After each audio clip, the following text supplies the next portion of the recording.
in the NFL with 18 interceptions. So as you go through this week, what do you have to focus on, and how do you approach that whole situation? I think when you're approaching any week, I don't think the intent is to ever throw an interception. So I don't think that statistic, lets you know that they're good. They're a good team, but I think when you approach each and every week, I think that defenders are capable of catching an interception. How about Kevin Byard, just in particular, just how good is he, and what are you seeing of him on film? Yeah, definitely. He's definitely a vet. We spoke about him here, and he's obviously a great player. Been around the league for a minute, so I have definitely a lot of respect for him. I know that you, before you even got here, you talked about wanting to work on your footwork as one of the areas of your game coming into the league. Your coaches have kind of praised you over the past couple weeks for showing improvement in that regard. What does that look like for you in terms of working on that, adjusting some things out there in the field, and how comfortable do you feel after three starts? I would say I feel the same. I feel the same since I first got here. It's definitely mentally it's ups and downs, it's different things, but I'll say consistently the same. I tend to stay and feel the same. In college and now, I think footwork and I think all that ties into a lot. That ties into trust. That ties into knowing where you guys are going to be. That ties into everything. So that's where you see the improvement, because that we had that leap of faith, this past week, with knowing that the receivers are going to be in the right places, looking everybody in the eyes saying, I'm going to be there, I got you, building that foundation, building that trust. So when everything, when I trust, then you get the best out of me. You get what I'm saying? It's hard for me as a player to not trust things and play my best. So I'm just thankful that we built those relationships that quickly within the receiver room and within the team and within the O-line and everything. But we're not content. What allowed you to take that leap of faith? God did. You mentioned you had that in the play at the podium earlier today. You were scrambling around looking like you threw the ball away. Mm-hmm. How do you decide when it's time to just throw it out? How do I decide when? I would say like whenever the play's over.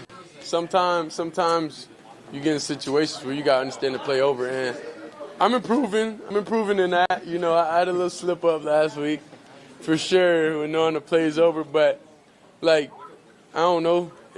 In those situations, sometimes it's just like I want to win so bad. I want to make something happen whenever we're stagnant and stuff like that. So just learning, from the week before when I took a sack that got us out of field goal position, I learned from that, and I was like, okay, knowing where we are on the field, understanding okay, I tried my first thing, it don't work, get it out, so then I won't negatively affect the team. I know you played 2 years at Colorado, but what do you think about minus 15 wind chill in Chicago expected for Sunday? Honestly, I'm focused on these plays right now. Whenever that happens, one thing you don't want to be is mentally defeated before you get there, Whatever comes with, however it feels out there, just comes with it. We could prepare the best we can and do everything we can to bundle up. I know you see the 2 sleeves I'm wearing now. So we definitely had to change the style a little bit to make sure I stay warm. Because of your playmaking ability, especially on the fly. If you live in a Michigan zip code and has 0 eyes in the last 5 years, listen. How hard has it been for you to, what you mentioned, break those habits and survive for the next day? Not hard. It just took a little explaining. That's it. It was a negative thing to happen for me to just slow down, But it's. I look at everything and I understand. Okay, this is what I was trying to do in this. In this situation, this is what you should do. And sometimes it go your way, then they'll be like, that was lit. And sometimes it don't. So you got to limit those that wasn't the best risk, in certain situations, certain times of the game. You said your dad was going to get mad at you for that pick. Yeah. Did he? And what kind of advice did he give you? Well, you got, like, during the game and everything, I always hear his voice, you know, like, in my ear. You know, I'm like in certain situations, certain everything, like, in a lot of situations, and I know his expectation for me is the highest than anybody is, you know. So that's where playing for him my whole life made it easier to come and play anywhere else, because his expectation, what he has done for himself, even being a player where he understands quarterbacks and everything. So, yeah, he definitely, you know, is hard, and definitely hard on me, definitely tell me, you know, get completions, definitely tell me things like a recap of things, you know, that I need to do better. Shedeur, the touchdown you ran in towards the end there when the guy rips your sleeve, I guess, like, what's going through your mind in that moment? How do you manage to stay up and everything?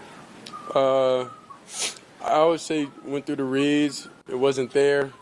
And just try to make something happen. You know, when we get in the red zone, when we get in that score zone, it's a different mental shape you in. You know what I'm saying? Like, you trying to do everything, because the absolute worst thing, you know, for us that could happen is to kick a field goal. For the best thing for us is to score every time. So when we get in that red zone, it's definitely something we want to be able to put up points on the board and help our defense and help Miles get that sack record. We're going to take a couple more. We saw you have a little bit of banter with Jeffrey Simmons after your touchdown, you wrist up to him. How much do you thrive off that banter in the game, that gamesmanship of just like going after the opponent? Nah, like, you gotta understand, that's my character. I'm not one to do that off rip. Like, I don't do that. I'm not a person that ever try to put someone down, try to ever, like, stunt flex on somebody, because, like, it's no purpose. It don't really help anything. But I only do that when it was, like, initiated. You get what I'm saying? And he's supposed to do that, you know, like, he's supposed to do that, you know, to the crowd, everything, before we even scored and did everything. So it's just fun, you know, it's just fun. I don't take anything personal. I know they don't, because it's a heat of battle and it's a respect thing on both sides. So that's just in the game. I don't really look too deep in it, but if I'm initiated to do it, then it kind of like, you leave me no choice. You're going to have Tony, Scott, and Mary Kay, and then we done. Of all your past receivers, you seem to have connected with Fannin the most. Why is that? He's just in the read. He's open. I don't think. I think you got to know everybody's skill set, know what they do well, and part of that is still positioning and having everybody fit your eye. Like, it's a cut pass to Harold. I was a little late on. He still caught it. He was still able to make a play, and as time goes on, we'll be able to build that trust, build that chemistry. We'll be able to play at the same speed, to play like with all the guys. So it's kind of like matchups, reads, what the defense is doing. Like, that's who I tend to want to throw the ball to. Whoever the defense isn't really covering like that, it's not really just my favorite guy. Let me just throw it to him. Hey, I saw the video you talking to Cam Ward after the game, and he said something about what you're doing in the offseason, and you said, you know, that's not your focus right now. Is that because your focus is these Final Four games, and how important then to you are these Final Four games? Motherfucker, this is my life here, you know. So we on two different spectrums right now. You know, I gotta focus on playing my best and being the best player I can for the team, and obviously the situations are different. So I know he puts his all into these games and these Final Four games, but it's just a little bit different, you know, because you don't know what could happen, you know. So I just go here, enjoy my day, you know, work hard, do everything I can, and if I'm here, I'm here. If I'm not, I'm not. Like, it's nothing in my control, so I try to control what I can control. That's going out there, making the right reads, going out there, doing the right things, being the person I am, and things will fall how they're supposed to. Shedeur, Ethan is out for the rest of the season, of course, with the Achilles. The first part of the question is just how, I'm sure how disappointed are you about that and how much of a help was he to you? And then how much chemistry do you already have with Luke from you guys having worked together? Yeah, Luke definitely a hungry dog, so we gotta get that back connection going. But Ethan, it definitely hurt that he was out. Because the responsibility he took, in helping everybody whenever I was able to come in and have that different level of comfort, So I truthfully hope I could play with him next year, and I hope he's around next year. I really do. But I'm gonna make sure I'm around too next year. But Luke definitely ready to step up and do what he got to do. So. I'm thankful that we do have that hungry dog connection, that we able to get out there and get out there and feel back to normal, like we are in the practice field. But yeah, Poe, that hurt. That one for sure hurt, because he's definitely cool, down to earth guy. Always get here early, always man about his business, and it's just unfortunate that happened to him. Appreciate y'all.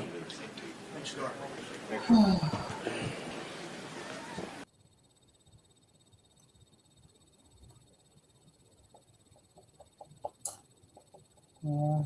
All right, let's talk about it. I mean, I don't know. I have a chill going through my body, because it's just like with all that pressure, right? It's like it just feel like it's never going to stop, right? And when Shedeur says, "If I'm here next year, I'm here, and if I'm not, I'm not," yeah.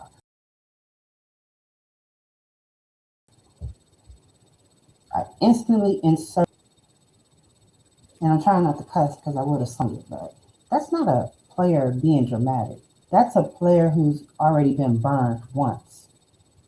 Yeah. Let's not forget the disrespect, the blackballing, the media lies, the fake NFL scouts who didn't even try to hide the bias. So when he talks about trust, he earned the right to question things. And honestly, y'all, he is not wrong. He's not crazy. He's not lazy. He's not emotional. He's being strategic. And really, that's what happened when black quarterbacks playing in a city where certain voices don't want you to shine too bright.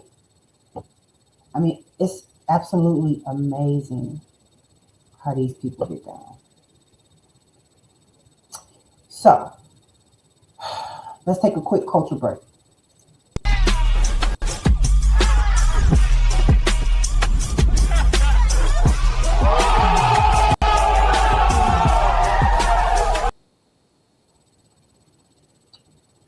All right, y'all. So this interview, let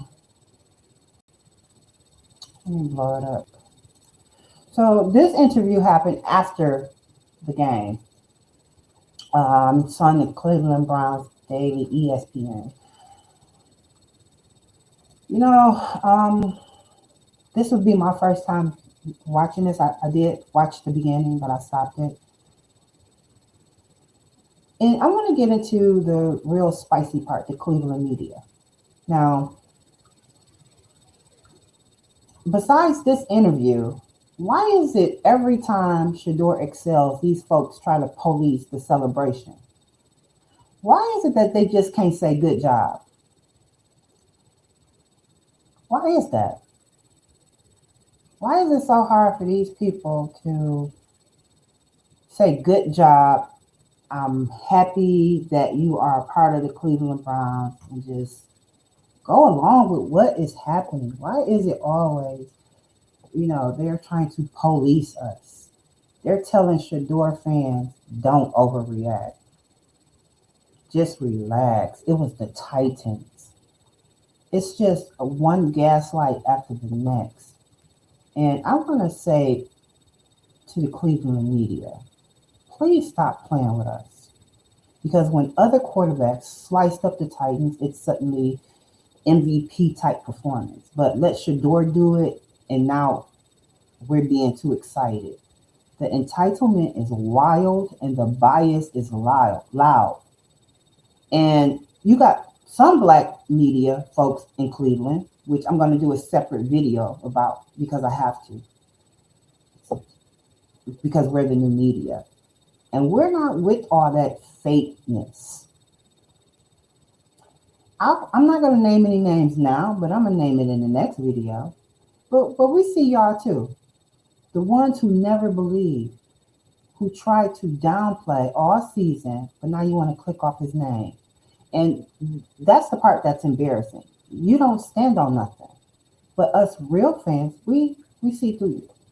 So anyway, let's go ahead and watch Shedeur in this interview. Should be a little bit better, hopefully. And I'll be back. Browns Daily, brought to you by Ballybet, official sports betting partner of your Cleveland Browns. Very happy now to be joined by the starting quarterback of your Cleveland Browns, Shedeur Sanders. And Shedeur, what did that mean to you when you got the news that you are the starting quarterback of this team the rest of this season? Oh, I was just focused on next game. So that's cool, but it's like I just focus on doing being the best player, being the best teammate, being the best leader for the team, you know, while I have it. You know what I'm saying? So I don't really look forward. That doesn't give me security, you know? It's more about going out there, playing a great game, going out there, go out there, try to win a game, and be the best teammate I could be. I know that the result was not the result you wanted, but you just did play a great game against the Tennessee Titans, 364 yards passing. Yeah, that's cool now, but we'd rather take the W. Of course you would. That is a given, and I know you would say that. But what clicked for you in that game as you've kind of seen your progression here as a Brown starter to put up? Listen, it's historic. The only other rookie that's ever done that in their career is Joe Burrow, to have over 300 yards passed, 350 yards passing, 3 touchdowns, and a rushing touchdown in a game. You now have 4 pass plays and more than 50 yards in your first 3 starts. Only quarterback who's done that since the year 2000 is Aaron Rodgers. So you're doing some historic stuff. What clicked for you? I never thought I'd hear that. Wow, y'all. I don't think Shedeur knew that he broke records. No, well, it's true. Not a few months ago I wasn't thinking that. But I know I have it in me, but it's just, you know, I'm just thankful that I was able to showcase it. You certainly did. So when you think about kind of, you know, you and I talked before that preseason game in Carolina. When you think about from that time to today and what you're doing now in regular season games, kind of what has been your development? What's been the biggest thing that's changed that's allowed you to have this success? Because you've always had the talent. My relationship with God. And how has that helped you? Kept me going, kept me sane, kept me able to throw it as hard as you want. Go on. Watching it zip away feels like it might just keep going, right? Nope. Go in a situation, you know, that's probably not something that anybody, you know, would kind of want to be in, like being a 4th quarterback and doing all that type of stuff and being able to wake up and go to work every day and just be thankful. Did you always know that you were going to get a shot, that if you just kept doing what you needed to do, that you were going to get an opportunity? I had no plans. I just went and did what I have to do every day and just left it up with God. Like, I tend to not even worry about that type of stuff because it's not my control. So I was never, ever at any point wanting anything to negatively happen to anybody. Sure. You know, like, that's not kind of like my character, and that's not kind of what I wish on somebody, because, like, out of all the quarterbacks, like, we all young, we all chasing our goals, chasing our dreams.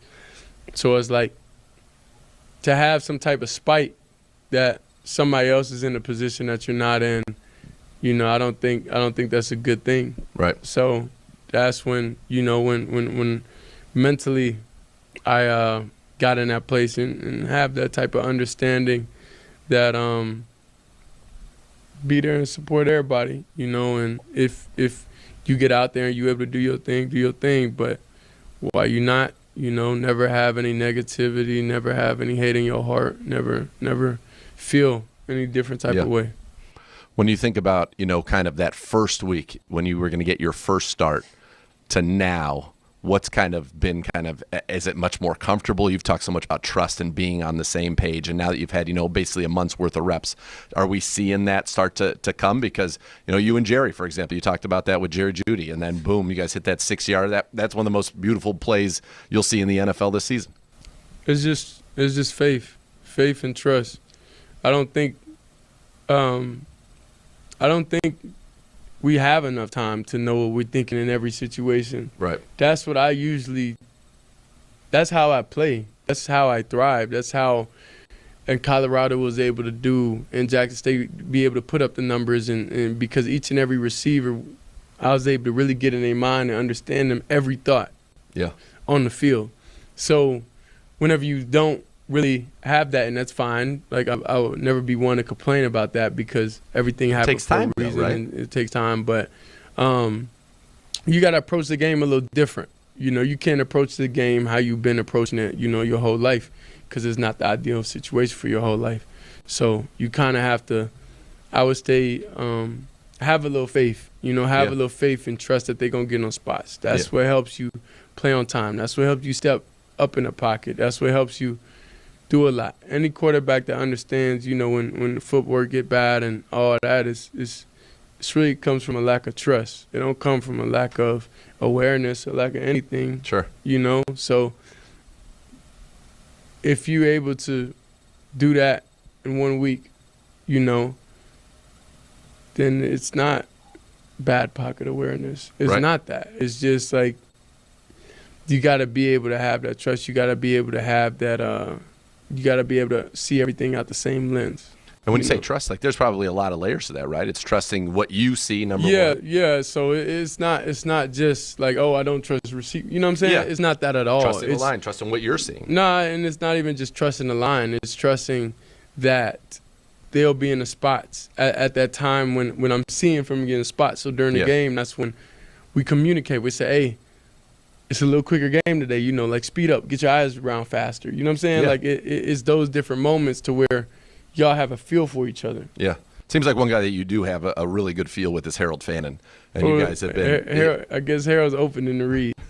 He gets up and he gets the football from you. Yeah. But as you kind of look at, and you talk about kind of the trust and everything that goes into that allows you, as you said, to step up in the pocket and those things. It feels like from the time you came in against Baltimore, every week there's been something that, you know, you've set out to improve or something that you've wanted to work on. And it feels like you've seen it, you know, whether it be making sure you don't come out of the back pocket, climbing the pocket, ripping it with a little anticipation in the middle of the field this past week. I mean, you did such a great job with that. Is that kind of the way that you approach it, is to get a little bit better each week? Like, do you pick something to focus on? I pick focusing on how can we build that trust. Yeah. That's what I'm saying. Everything boils down to that. Yeah. So that's where you're able to step up. That's where you're able to do all those different types of things. So it's kind of like, I don't know, I just feel like you have to understand me more as a person, then you'll really understand my style. You know? Yeah. It's not a lack of there. It's just a understanding, you know. Because who you are bleeds into how you play. Is that what you mean? I'm a person that trusts. If we trust each other, I'll be able to give you my best. If I don't trust you, then it's going to be hard to give you the best. That's just human traits. Yeah. So that's what it all boils down to. You just, like, when you understand me as a person, then you'll be able to understand how the playing style is able to represent you. Yeah. You know what? They cannot figure this man out. That is the problem. I didn't solve it. Well, it feels like we're getting there because that was a very prolific game this past week. I wanted to ask you something about in terms of just your development coming into the NFL. You know, you've talked about it and Coach Stefan's talked about that. You guys have spent a lot of extra time together. What are you trying to accomplish in those sessions, or what are those sessions about, and how has that helped you get to where you are now? I would definitely say that being able to ask the questions that I need to ask the questions, because I have a lot of questions, you know what I'm saying? Because I hear if somebody says, do this, then it's like explain. Yeah. So I could have because I feel like in words and communication, a lot of They're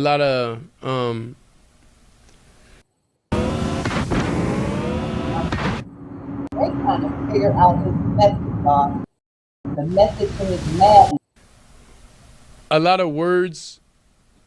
If you say a sentence or you see a picture, basically, and we're looking at the same picture, we can see two different things. 100%. So if we read the same sentence, we could think two different things. So to have a deeper level of understanding for exactly what you're saying, that's when I'm able to ask those different type of questions. Yeah, and get you the answer so that you can... So I could have a better understanding of exactly what what you're looking for. Because there's a lot in this league, right? It's not just there's a lot of why, because if you can understand the why, then you understand exactly what you're trying to accomplish, whether it be a certain concept or a certain play call, you can understand. Then that allows you to execute it better, I'd imagine.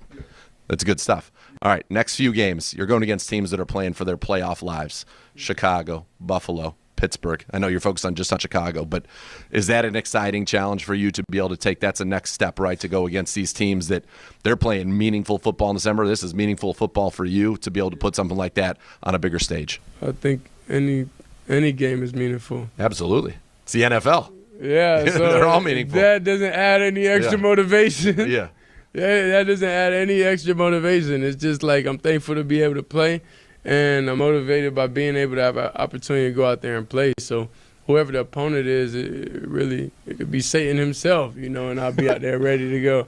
What is it? Yeah, There's no extra motivation when it come to anything. It's just like I'm just thankful to be able to out there. Thankful that God gave me a different lens to see out of. Thankful that I have a different viewpoint of a lot of things. All right, we'll get you out of here on this one. What does it mean to have the support that you have from the fans of this organization, really fans of football around the world? I had a buddy who flew in from Australia. This is true. I don't know if you saw when you were warming up, we were walking right behind you because he wanted to get close to Shedeur and see you, but flew in from Australia to see you and to see this football team. What does that mean to you to have the kind of support you do? Yeah, I'm truly thankful for the support, and I'm truly thankful for everything, but personally, I have to stay focused and stay within my own realm, within my own way of thoughts and what I need to do, to be successful and to be able to make those people proud and make those people happy. So whenever I hear those things or whenever I see certain things, that I'm truly thankful for, but I don't really understand what I have because I'm so focused on what I need to do, what I have to do, so you always have time to look back and be able to truthfully understand the level, but whenever you're deep in something, you have a different level of focus to where you can get caught up in that. So I'm thankful for the support. I'm thankful for the fans. I'm thankful for everybody, that believes in me also, and that believes in the team. So, and this organization. So I'm just got to do what I got to do, to make sure y'all proud. Shedeur, thank you. We're thankful for you. Keep it going. Let's get some wins down the stretch. Appreciate the time. Thank you. Hey, they cannot figure nephew out. He gave them absolutely nothing. You heard me? See, this is the energy that I'm talking about. This energy, that energy. They want to pick his brain. They want to understand the genius behind his quarterbacking, y'all. They smiling in his face while twisting the knife. It's that is crazy, y'all. That is crazy. I am serious. Like, wow. Man. That is wild. That is wild.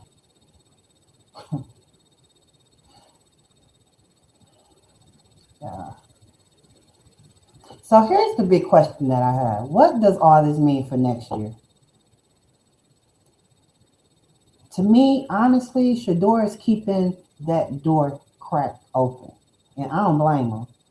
And if Cleveland, if y'all want him to be long-term, right? Here's some things that I think you should do, right?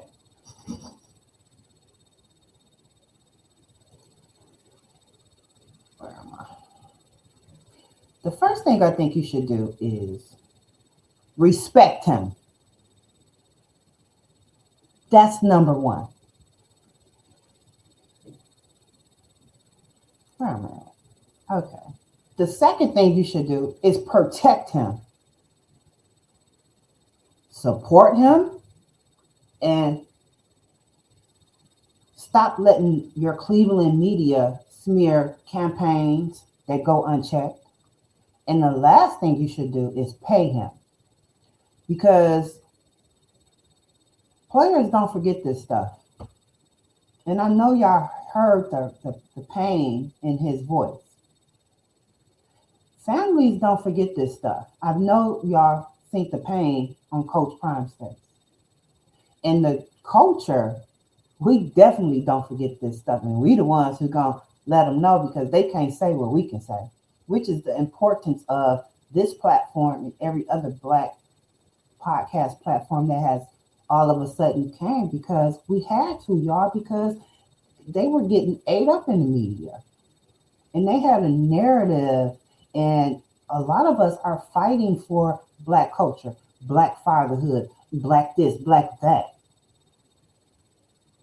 So that's why y'all should subscribe to me and pass me along so that I could get this message out.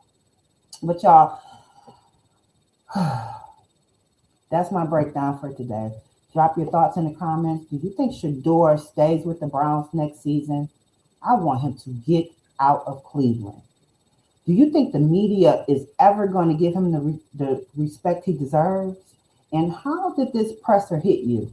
Make sure you like, comment, subscribe, and share this with somebody who needs to understand why we ride so hard for Shedeur and the Sanders family. This is Black Culture is Lit. I'm Bella, and baby, we always gonna tell the truth over here. So I'll see you on the next one. Peace.